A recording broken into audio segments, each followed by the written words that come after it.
Hello. Hello, Arun ಅವರ ಮಾತಾಡ್ತಿರೋದು? ಹಾಂ, ಹೌದು. ನೋಡಿ ಸರ್, ನಿಮ್ಮ ತಂಗಿ ಅಂಜಲಿ ಸರಿಯಾಗಿ ಕಾಲೇಜ್ಗೆ ಬರ್ತಾ ಇಲ್ಲ. ಹೆಚ್ಚು ಕಮ್ಮಿ ಅವರು ಕಾಲೇಜಿಗೆ ಬಂದು 10 ರಿಂದ 15 ದಿನ ಆಯಿತು.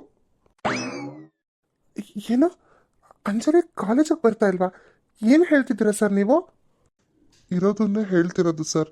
ಇನ್ನೇನು ಎಕ್ಸಾಮ್ಸ್ ಹತ್ರ ಬಂತು. ಅಟೆಂಡೆನ್ಸ್ ಶಾರ್ಟೇಜ್ ಇದ್ದರೆ ಹೇಗೆ ಎಕ್ಸಾಮು ಕೂರಿಸೋದು ಹೇಳಿ? Next year second PU. ನೀವಾದರೂ ಮನೇಲಿ ಸ್ವಲ್ಪ ವಿಚಾರಿಸ್ಬೇಕು ತಾನೇ? ಸಾರಿ ಸರ್, ನಾನು ಏನು ಅಂತ ವಿಚಾರಿಸ್ತೀನಿ. Thank you sir. ಅಲ್ಲ, ಇವಳು ಕಾಲೇಜಿಗೆ ಹೋಗ್ತಿಲ್ಲ ಅಂದರೆ ಅಮ್ಮ ಮನೇಲಿ ಏನು ಮಾಡ್ತಿದ್ದಾರೆ? ಏನಕ್ಕೆ ಕಾಲೇಜ್ಗೆ ಹೋಗ್ತಿಲ್ಲ ಅಂತ ಕೇಳಬಾರ್ದ ಇವರು? ಇವಾಗಲೇ ಮನೆಗೆ ಹೋಗಿ ಅದು ಏನು ಅಂತ ವಿಚಾರಿಸ್ಬೇಕು. ಅಂಜಲಿ, ಅಂಜಲಿ. ಅರುಣ್, ಯಾಕೆ ಬಂದ ತಕ್ಷಣ ಅಂಜಲಿನ್ಗೆ ಹೋಗ್ತಿದ್ಯಾ? ಅವಳಲ್ಲಿದ್ದಾಳೆ? ಅವಳು ಕಾಲೇಜ್ಗೆ ಹೋಗಿದ್ದಾಳೆ. ಏನು, ಕಾಲೇಜ್ಗೆ ಹೋಗಿದ್ದಾಳ? ಅಮ್ಮ, ಅವ್ರು ಕಾಲೇಜಿಂದಾನೇ ಫೋನ್ ಮಾಡಿದ್ರು. ಅಂಜಲಿ ಇತ್ತೀಚೆಗೆ ಸರಿಯಾಗಿ ಕಾಲೇಜಿಗೆ ಬರ್ತಾ ಇಲ್ಲ, ಅವಳು ಕಾಲೇಜಿಗೆ ಬಂದು 15 ದಿನಗಳಾಯಿತು ಅಂತ. ಹೌದಾ? ಏನು ಹೌದಾ? ಮನೇಲಿ ನೀವೆಲ್ಲರೂ ಏನು ಮಾಡ್ತಿರ್ತೀರಾ? ಅವಳು ಮನೇಲಿದ್ದಾಗ ಯಾಕೆ ಕಾಲೇಜ್ ಇಲ್ವಾ ಅಂತ ವಿಚಾರಿಸೋಕ್ಕಾಗಲ್ವಾ ನಿಮಗೆ?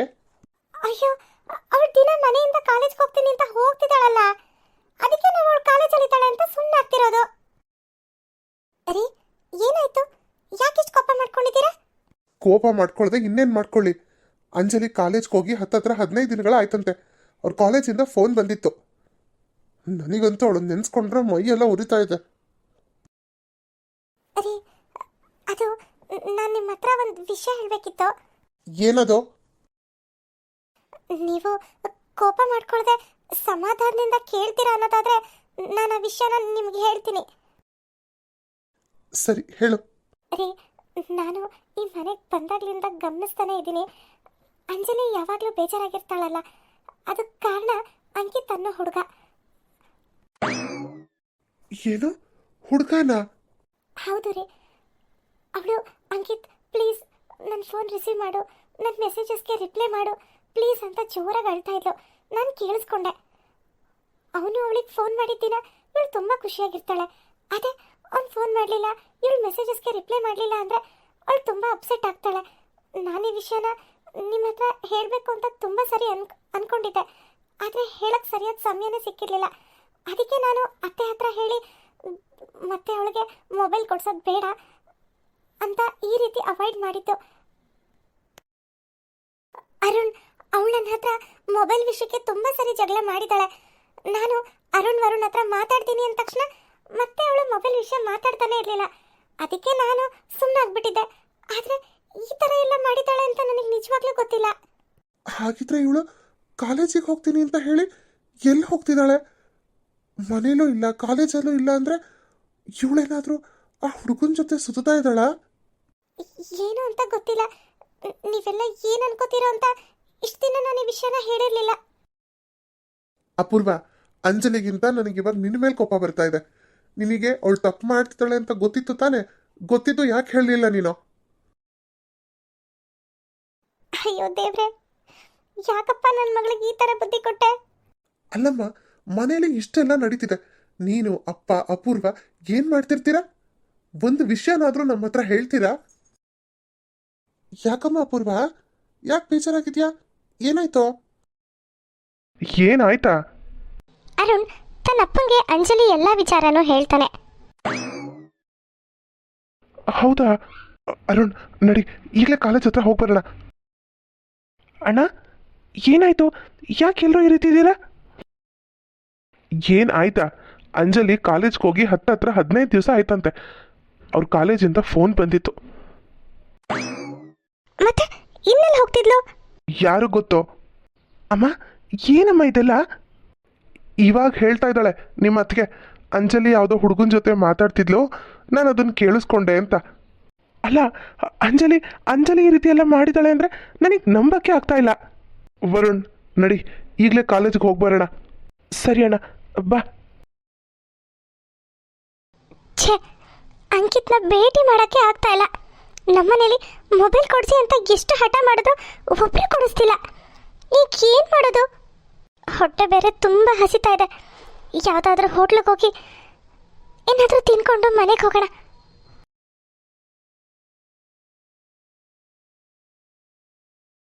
ಅಂಜಲಿ ಹೋಟೆಲ್ಗೆ ಹೋಗಿ ತನ್ಗೇನು ಬೇಕೋ ಅದನ್ನು ತಿನ್ಕೊಂಡು ಸೀದಾ ಬೀಚ್ ಹತ್ರ ಬರ್ತಾಳೆ. ಸ್ವಲ್ಪ ಹೊತ್ತು ಇಲ್ಲೇ ಕೂತ್ಕೊಂಡು ಆಮೇಲೆ ಮನೆಗೆ ಹೋಗೋಣ ಅಂತ. ಅಲ್ಲಿಗೆ ಬಂದ ತಕ್ಷಣ ಅವಳಿಗೆ ಶಾಕ್ ಆಗುತ್ತೆ. ಅಂಕಿತ್, ನೀವು ನನಗೆ ಮನೆ ಹುಡುಕೊಟ್ಟು ತುಂಬ ಹೆಲ್ಪ್ ಮಾಡಿದ್ರಿ. ಈಗ ನನಗೊಂದು ಜೀವನ ಕೊಡ್ತೀನಿ ಅಂತ ಹೇಳಿದ್ದೀರಾ. I am so happy. Don't worry dear. ನಿಜಕ್ಕೂ ನಿನ್ನಂಥ ಹುಡುಗಿ ನನ್ನ ಲವರ್ ಅಂತ ಹೇಳ್ಕೊಳಕ್ಕೆ ನನಗೆ ತುಂಬಾ ಖುಷಿ ಇದೆ. ನೀನು ಎಷ್ಟು ಸ್ಲಿಮ್ ಆಗಿ ಫೇರ್ ಆಗಿದೆಯಾ ಗೊತ್ತಾ? ನಾನಿನ್ನ ಬ್ಯೂಟಿ ಅಂತ ಕರೀಲ. Wow, nice name. ಆಯಿತು, ಹಾಗೆ ಕರೀರಿ. ಅಂಕಿತ್, ನೀವು ಇದುವರೆಗೂ ಯಾರನ್ನೂ ಪ್ರೀತಿ ಮಾಡಿಲ್ವಾ? ಮಾಡ್ತಿದ್ದೆ, ಆದರೆ ನನಗೆ ಇವಾಗ ಅನ್ನಿಸ್ತಿದೆ ಅದು ನಿಜವಾದ ಪ್ರೀತಿ ಅಲ್ಲ ಅಂತ. ಯಾಕೆ ಗೊತ್ತಾ? ಅವಳು ನಿನ್ನಷ್ಟು ಸುರಸುಂದರಾಂಗಿ ಏನಲ್ಲ. ಎಲ್ಲರೂ ನನ್ನ ಕೇಳ್ತಿದ್ರು, ಮಗ ನೀನು ದುಡ್ಗೋಸ್ಕರ ಅವಳು ಬೆನ್ನ ಹಿಂದೆ ಬಿದ್ದಿದ್ಯಾ ಅಲ್ವಾ ಅಂತ. ನಾನು ತುಂಬ ಜನಕ್ಕೆ ಹೇಳಿದ್ದೆ ಇಲ್ಲ ಮಗ ಅಂತ. ಆಮೇಲೆ ಅವಳ ಹತ್ರ ದುಡ್ಡಿದೆ, ಅವಳನ್ನ ನಂಬಿದ್ದಾಳೆ, ನಾನು ಯಾಕೆ ಅವಳನ್ನು ದುಡ್ಗೋಸ್ಕರ ಮಿಸ್ಯೂಸ್ ಮಾಡ್ಕೋಬಾರ್ದು ಅಂತ ಅನ್ನಿಸ್ತು. ಅದಕ್ಕೆ ನನಗೆ ಬೇಕಾದಾಗ ಅವಳಿಗೆ ಫೋನ್ ಮಾಡ್ತೀನಿ, ಲವ್ ಯು ಹಾಗೆ ಹೀಗೆ ಅಂತ ಮಸ್ಕ ಹೊಡಿತೀನಿ. ಅವಳು ನನಗೆ ಕೇಳಿದಷ್ಟು ದುಡ್ಡು ಕೊಡ್ತಾಳೆ. ನಿನಗೆ ಗೊತ್ತಾ, ಅವಳು ನನಗೋಸ್ಕರ ಅವಳು ಒಡವೆನೂ ಕೂಡ ಮಾರಿದಾಳೆ. ಹೌದಾ ಅಂಕಿತ್, ನನಗೇನೋ ನೀವು ಮಾಡಿದ್ದು ತಪ್ಪು ಅಂತ ಅನ್ನಿಸ್ತಾ ಇದೆ. ಅಂಜಲಿ ಇದನ್ನೆಲ್ಲ ಕೇಳಿಸ್ಕೊಂಡ್ಮೇಲೆ ಅವಳಿಗೆ ಕೆಟ್ಟ ಕೋಪ ಬರುತ್ತೆ. ಅಂಕಿತ್. ಅಂಜಲಿನಾ, ನನ್ನ ಹೆಸರು ಕೂಗೋ ಯೋಗ್ಯತೆನೂ ನಿನಗಿಲ್ಲ. ಥೂ, ನಾಚಿಕೆ ಆಗಲ್ವಾ ನಿನಗೆ? ಈ ರೀತಿ ಎಲ್ಲ ಹೆಣ್ಮಕ್ಳಿಗೂ ಮೋಸ ಮಾಡ್ತೀಯಲ್ಲ. ಮೇಡಮ್, ಇವನನ್ನ ನಂಬೇಡಿ, ಇವನೊಬ್ಬ ಫ್ರಾಡು. ಏನು ಹೇಳ್ತಿದ್ದೀರಾ ನೀವು? ನಿಜಾನೇ ಹೇಳ್ತಾ ಇದ್ದೀನಿ. ದಯವಿಟ್ಟು ನಂತರ ತಪ್ಪು ನೀವು ಮಾಡಬೇಡಿ. ನನ್ನ ಫ್ರೆಂಡ್ ಚೈತ್ರ ಅವತ್ತೇ ಹೇಳಿದ್ಲು ಅಂಕಿತ್ ಸರಿ ಇಲ್ಲ ಅಂತ. ಆದರೆ ಇವನಿಗೋಸ್ಕರ ನನ್ನ ಫ್ರೆಂಡ್ಶಿಪ್ ಕಳ್ಕೊಂಡೆ. ನಮ್ಮ ಮನೆಯವರು ನನ್ನ ಮೇಲೆ ಇಟ್ಟಿದ್ದ ನಂಬಿಕೆ ಕಳ್ಕೊಂಡೆ. ಈಗ ನಾನು ಅವರಿಗೆಲ್ಲ ಹೇಗೆ ಮುಖ ತೋರಿಸ್ಲಿ? ಸಮಾಧಾನ ಮಾಡ್ಕೊಳ್ಳಿ. ನೀನು ಇವಳು ಮಾತನ್ನು ನಂಬ್ತಿದ್ಯಾ? ಓ, ಇಷ್ಟೊತ್ತು ನೀನು ಹೇಳ್ತಿದ್ದ ಹುಡುಗಿ ಇವಳೇನಾ? ಇವಳನ್ನ ಪ್ರೀತಿ ಮಾಡಿದೆ, ಇವಳಿಗಿಂತ ನಾನು ಚೆನ್ನಾಗಿದ್ದೀನಿ ಅಂತ ಈಗ ನನ್ನನ್ನು ನಂಬಿಸ್ತಿದ್ಯಾ? ನಾಳೆ ನನಗಿಂತ ಚೆನ್ನಾಗಿರೋಳು ಸಿಗ್ತಾಳೆ, ಆವಾಗ ನೀನು ನನ್ನನ್ನು ಬಿಟ್ಟು ಹೋಗಲ್ಲ ಅನ್ನೋದು ಏನು ಗ್ಯಾರಂಟಿ? ಅಷ್ಟೊತ್ತಿಗೆ ಚೈತ್ರ ಅಂಜಲಿ ಅಣ್ಣಂದ್ರ ಕರ್ಕೊಂಡು ಅಲ್ಲಿಗೆ ಬರ್ತಾಳೆ. ಅಣ್ಣ, ಇವನೇ ಅಂಕಿತ್. ಏನೋ ಇನ್ನು ಎಷ್ಟು ಹುಡುಗಿರ ಜೀವನದಲ್ಲಿ ಆಟ ಆಡಬೇಕು ಅಂತ ಅನ್ಕೊಂಡಿದ್ಯಾ? ಅಣ್ಣ ನಡಿ, ಮೊದಲು ಪೊಲೀಸ್ ಕಂಪ್ಲೇಂಟ್ ಕೊಡೋಣ. ನನಗನ್ಸುತ್ತೆ ಇವನ್ ಹಿಂದೆ ಒಂದು ದೊಡ್ಡ ಗ್ಯಾಂಗೇ ಇದೆ ಅಂತ. ಎಸ್ ಮಿಸ್ಟರ್ ವರುಣ್, ನೀವು ಸರಿಯಾಗೇ ಹೇಳಿದ್ದೀರಾ. ಇವನ್ ಜೊತೆ ಇನ್ನೂ ಇಬ್ಬರಿದ್ದಾರೆ. ಅವರಿಬ್ರು ಸಿಕ್ಕಾಕೊಂಡ್ರು, ಇವನನ್ನು ಹುಡುಕ್ತಾ ಇದ್ವಿ. ಇವತ್ತು ನಿಮ್ಮಿಂದ ಇವನ್ ಸಿಕ್ಬಿದ್ದಿದ್ದಾನೆ. ಪೊಲೀಸರು ಬಂದು ಅಂಕಿತ್ನ ಅರೆಸ್ಟ್ ಮಾಡ್ಕೊಂಡು ಹೋಗ್ತಾರೆ. ಅಣ್ಣ, ದಯವಿಟ್ಟು ಇಬ್ಬರು ನನ್ನ ಕ್ಷಮಿಸ್ಬಿಡಿ. ನಾನು ಅಂಕಿತ್ನ ತುಂಬಾನೇ ನಂಬಿಟ್ಟೆ, ಆದರೆ ಇವತ್ತು ಅವನಿಂದ ಮೋಸ ಹೋಗಿದ್ದೀನಿ. ಅಣ್ಣ, ಅವನನ್ನು ನಿಜವಾಗ್ಲೂ ಪ್ರೀತಿ ಮಾಡ್ತಿದ್ದಾನೆ ಅಂತ ತಿಳ್ಕೊಂಡು ನೀನು ನನಗೆ ಬರ್ಡೇಗೆ ಅಂತ ಕೊಡ್ಸಿದ್ಯಲ್ಲ ಉಂಗುರ, ಅವನ ಕಷ್ಟ ಅಂದ ಅಂತ ಅದನ್ನು ಕೊಟ್ಬಿಟ್ಟೆ. ನನ್ನ ಮೊಬೈಲು ಕೊಟ್ಬಿಟ್ಟೆ. ಸಾರಿ ಅಣ್ಣ. ಅಂಜಲಿ, ಆ ಉಂಗ್ರನ್ನ ಮತ್ತೆ ತಗೋಬೋದು, ನಿನಗೆ ಇಷ್ಟವಾದ ಮೊಬೈಲ್ನ ಮತ್ತೆ ತಗೋಬೋದು. ಆದರೆ ಇಷ್ಟು ದಿನ ನೀನು ಕಳೆದಿಯಲ್ಲ ಸಮಯ, ಅವನಿಗೋಸ್ಕರ ಟೈಮ್ ವೇಸ್ಟ್ ಮಾಡಿದ್ಯಲ್ಲ, ಆ ಸಮಯನ ಮತ್ತೆ ತಗೊಳಕ್ಕಾಗುತ್ತೆ ಅಂತ ಅಂದ್ಕೊಂಡಿದ್ಯಾ? ಇಷ್ಟು ದಿನ ಟೈಮ್ ವೇಸ್ಟ್ ಮಾಡಿದ್ಯಾ, ಬರೀ ಅವನ ಗುಂಗಲ್ಲೇ ಇದೆಯಾ, ಸರಿಯಾಗಿ ಓದಲಿಲ್ಲ, ಕಾಲೇಜ್ ಕಡೆ ಗಮನ ಇಲ್ಲ. ಆ ಟೈಮ್ನ ವಾಪಸ್ ತಗೊಳಕ್ಕಾಗುತ್ತಾ? ಯೋಚನೆ ಮಾಡು. ಅಣ್ಣ, ಅಂಜಲಿ ಈಗಾಗಲೇ ತುಂಬಾನೇ ನೊಂದಿದ್ದಾಳೆ. ಅಂಜಲಿ, ಇನ್ಮೇಲೆ ಇದನ್ನೆಲ್ಲ ಬಿಟ್ಟು ಓದೋದ್ರ ಕಡೆ ಗಮನ ಕೊಡು. ಈಗಲೂ ಕಾಲ ಮಿಂಚಿಲ್ಲ. ಸಾರಿ ಚೈತ್ರ, ನಾನು ನಿನಗೆ ತುಂಬ ಹರ್ಟ್ ಮಾಡಿದ್ದೀನಿ. ಚಿಕ್ಕ ವಯಸ್ಸಿಂದ ನೀನು ನನಗೆ ಫ್ರೆಂಡು, ನಿನ್ನನ್ನು ನಂಬದೆ ನಿನ್ನೆ ಮೊನ್ನೆ ಪರಿಚಯ ಆದವನ್ನ ನಾನು ತುಂಬ ನಂಬಿಟ್ಟೆ. ನೀನು ಅವತ್ತು ಹೇಳ್ದೆ ಅವ್ನು ಸರಿ ಇಲ್ಲ ಅಂತ. ಆದರೆ ನಾನು ನಿನ್ನ ಫ್ರೆಂಡ್ಶಿಪ್ ಬಿಟ್ಟು ಅವನ ಹಿಂದೆ ಹೋಗಿದ್ದಕ್ಕೆ ಅವ್ನು ನನಗೆ ಸರಿಯಾಗೇ ಮಾಡ್ದ. ನೋಡು, ಮತ್ತೆ ಇದ್ರ ಬಗ್ಗೆನೇ ಯೋಚನೆ ಮಾಡಿಕೊಂಡು ನೀನು ಟೈಮ್ ವೇಸ್ಟ್ ಮಾಡ್ಕೋಬೇಡ. Next year second year PUC, ಅದ್ರ ಕಡೆ ಸ್ವಲ್ಪ ಗಮನ ಇರಲಿ. ಹೌದು. Okay Anjali, take care. Bye. Bye ಅಣ್ಣ. ಸರಿ, ನಡಿ ಮನೆಗೆ ಹೋಗೋಣ.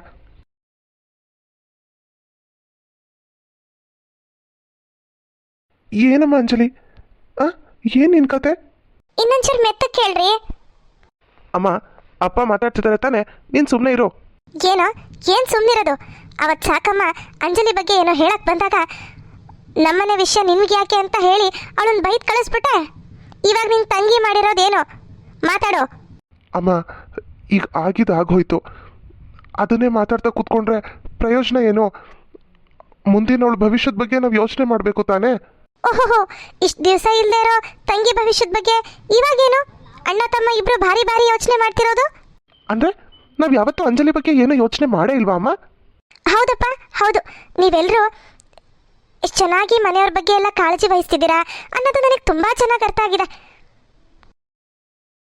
ಅಲ್ಲ ಕಣೋ, ಮನೇಲಿ ಒಬ್ಬೊಬ್ರು ಒಂದೊಂದು ಥರ ಇದ್ದರೆ ಯಾರಿಗೆ ತಲೆ ಚಿಚ್ಕೊಳ್ಳಿ ನಾನು? ನಿಮ್ಮಪ್ಪ ರಿಟೈರ್ಡ್ ಆದಮೇಲೆ ತನಗೂ ಈ ಮನೆಗೂ ಸಂಬಂಧನೇ ಇಲ್ಲ ಅನ್ನೋ ಥರ ಇದ್ದಾರೆ. ಇನ್ನು ನೀವಿಬ್ರು, ಅಯ್ಯಪ್ಪ ನಮ್ಗೆ ಆಫೀಸಲ್ಲೇ ಅಷ್ಟು ಕೆಲಸ ಇರುತ್ತೆ, ಅಷ್ಟು ಟೆನ್ಷನ್ ಇರುತ್ತೆ, ಮನೆಗೆ ಬಂದಮೇಲೆ ವಟ ವಟ ಅನ್ಬೇಡಿ ಅಂತ ಅಂತೀರಾ. ಅಂಜಲಿ, ನಾನೇನು ಹೇಳ್ತೀನಿ ಅನ್ನೋದನ್ನೇ ಕೇಳಿಸ್ಕೊಳ್ಳಲ್ಲ. ಅಪೂರ್ವ, ಬೆಳಗಿಂದ ಸಾಯಂಕಾಲದವರೆಗೂ ನಾನು ಒಬ್ಳೆ ಕತ್ತೆ ಥರ ಈ ಮನೇಲಿ ದುಡಿಬೇಕು, ನನ್ನನ್ನೇನು ಕೆಲಸದಳು ಅಂತ ಅಂದ್ಕೊಂಡಿದ್ದೀರಾ ಅಂತ ಅವಳು ಇತ್ತೀಚೆಗೆ ಶುರು ಮಾಡಿದ್ದಾಳೆ. ಇನ್ನೂ ವರ್ಷ ಮದುವೆ ಆದ ತಕ್ಷಣ ತಾನಾಯಿತು, ತನ್ನ ಕೆಲಸ ಆಯಿತು. ಮನೆ ಜವಾಬ್ದಾರಿ ಏನಿದೆ ಅದ್ರ ಬಗ್ಗೆ ಯೋಚನೆ ಮಾಡಲ್ಲ. ಸಂಸಾರದಲ್ಲಿ ಒಬ್ರು ಸಾ, ಒಬ್ರು ನೀ, ಒಬ್ರು ದಾ, ಒಬ್ರು ಪಾ ಅಂತಿದ್ರೆ ಹೆಂಗಪ್ಪ ಮನೇಲಿ ಎಲ್ಲ ವಿಚಾರನೂ ಎಲ್ರಿಗೂ ತಿಳಿಯೋದು? ದೊಡ್ಡ ಸೊಸೆಗೆ ಮನೆ ಕೆಲಸ ಮಾಡೋದ್ರಲ್ಲೇ ಸುಸ್ತು, ಚಿಕ್ಕ ಸೊಸೆಗೆ ಆಫೀಸ್ ಕೆಲಸ ಮಾಡೋದ್ರಲ್ಲೇ ಸುಸ್ತು. ಇನ್ನು ಮಗಳಿಗೆ ದೊಡ್ಡದಾಗ ಒಂದು ಬ್ಯಾಗ್ ಇಟ್ಕೊಂಡು ಕಾಲೇಜ್ವರೆಗೂ ಹೋಗಿ ವಾಪಸ್ ಬರೋ ಅಷ್ಟೊತ್ತಿಗೆ ಸುಸ್ತು. ಇನ್ನು ಇವ್ರಿಗೆ ಹೋಗಿ ಒಂದು ತರಕಾರಿ ತೊಗೊಂಡು ಬರೋ ಅಷ್ಟೊತ್ತಿಗೆ ಸುಸ್ತು. ಇನ್ನು ನೀವಿಬ್ರು ಕಿವಿ ಮೇಲೆ ಹಾಕೊಳ್ಳಲ್ಲ. ನಾನು ಒಬ್ಳು ಯಾರ್ಯಾರಿಗೆ ಅಂತ ಓದಾಡ್ಲಿ? ಇವಾಗ ಎಲ್ಲರೂ ಸುಮ್ಮನೆ ಕೂತಿದ್ದೀರಲ್ಲ, ಮಾತಾಡಿ. ಬಾಯಲ್ಲಿ ಮಾತ್ರ ಅಯ್ಯೋ ವರುಣ್ ಜವಾಬ್ದಾರಿ ಕಳೀತು, ಇನ್ನು ಅಂಜಲಿ ಜವಾಬ್ದಾರಿ ಕಳೆದ್ಬಿಟ್ರೆ ಅನ್ನೋದು. ಮದುವೆ ಮಾಡಿಬಿಟ್ರೆ ಅಲ್ಲಿಗೆ ಜವಾಬ್ದಾರಿ ಕಳೀತು ಅಂತಾನ? ಮಕ್ಕಳು ಏನು ಮಾಡ್ತಾ ಇದ್ದಾರೆ ಅನ್ನೋದ್ರ ಬಗ್ಗೆನೂ ಗಮನ ಕೊಡಬೇಕು ತಾನೇ. ಎಲ್ಲದಕ್ಕೂ ನನ್ನನ್ನೇ ಕೆಟ್ಟೋಳನ್ನಂಗೆ ಮಾಡ್ತೀರಾ ಯಾಕೆ ಹೇಳಿ? ಎಲ್ಲರ ಬಗ್ಗೆನೂ ಯೋಚನೆ ಮಾಡಿ ಎಲ್ರಿಗೂ ಬುದ್ಧಿ ಹೇಳಕ್ಕೆ ಬರ್ತೀನಲ್ವಾ, ಅದಕ್ಕೆ. ಇನ್ಮೇಲೆ ನಿಮ್ಮ ಇಷ್ಟ ಬಂದಂಗೆ ಮಾಡ್ಕೊಳ್ಳಿ. ಈಗ ಮನೆಯವ್ರಿಗೆಲ್ರಿಗೂ ತಾವು ಮಾಡಿದ ತಪ್ಪೇನು ಅನ್ನೋದು ಗೊತ್ತಾಗುತ್ತೆ. ಅತ್ತೆ ಹೇಳಿದ್ದು ಸರಿ ಇದೆ, ನಾವೆಲ್ಲರೂ ಒಂದೊಂದು ರೀತಿ ತಪ್ಪು ಮಾಡಿದ್ದೀವಿ. ಪಾಪ ಅತ್ತೆ ಎಲ್ರಿಗೂ ಸಮಾಧಾನ ಪಡಿಸ್ಕೊಂಡು ಸಂಭಾಳಿಸ್ಕೊಂಡು ಹೋಗ್ತಿದ್ರು. ಅವ್ರ ಪರಿಸ್ಥಿತಿನ ನಾವು ಯಾರೂ ಅರ್ಥನೇ ಮಾಡ್ಕೊಳ್ಳಿಲ್ಲ. ಹೌದಮ್ಮ, ನೀನು ಹೇಳ್ತಿರೋದು ನಿಜ. ಪಾಪ ಅವರು ಎಷ್ಟೋ ಸತಿ ಅವಳ ಮನಸ್ಸಲ್ಲಿರೋ ಭಾವನೆಗಳನ್ನು ನಾನು ಮುಂದೆ ಹೇಳ್ಕೊಳಕ್ಕೆ ಬರ್ತಿದ್ಲು. ಆದರೆ ನಾನೇ ನೀನು ತಲೆ ತಿನ್ಬೇಡ, ನೀನು ಪುರಾಣ ಎಲ್ಲ ತೆಗಿಬೇಡ ಅಂತ ಬೈದು ಕಳಿಸ್ಬಿಡ್ತಿದ್ದೆ. ಇಷ್ಟೆಲ್ಲ ಆಗಿದ್ದು ನನ್ನಿಂದ. ಅಂಜಲಿ, ತಪ್ಪು ನಿಂದೊಬ್ಳದೇ ಅಲ್ಲ, ನಮ್ಮದು ಇದೆ. ಅತ್ತೆ ಹೇಳಿದ ನಿಜ. ಮದುವೆಗೆ ಬಂದಾಗ್ಲಿಂದ ಮನೇಲಿ ನಾನು ಯಾವ ವಿಷಯದ ಬಗ್ಗೆನೂ ತಲೆ ಕೆಡಿಸ್ಕೊಳ್ತಾ ಇಲ್ಲ. ಬರೀ ಆಫೀಸು ಅಷ್ಟೇ. ಅಕ್ಕನೇ ಎಲ್ಲ ಕೆಲಸ ಮಾಡ್ಕೊಂಡು ಹೋಗ್ತಾರೆ. ಆದರೂ ಹಾಗೆ ಹೀಗೆ ಅಂತ 108 ಕೊಂಕು ತೆಗಿತಿದ್ದವಳು ನಾನೇ. ಮಾವ, ನೀವೇ ಹೋಗಿ ಅತ್ತೆನ ಸಮಾಧಾನ ಮಾಡಿ ಕರ್ಕೊಂಡು ಬನ್ನಿ. ನಾವೆಲ್ಲರೂ ಅತ್ತೆ ಹತ್ರ ಕ್ಷಮೆ ಕೇಳೋಣ. ಹೌದಪ್ಪ.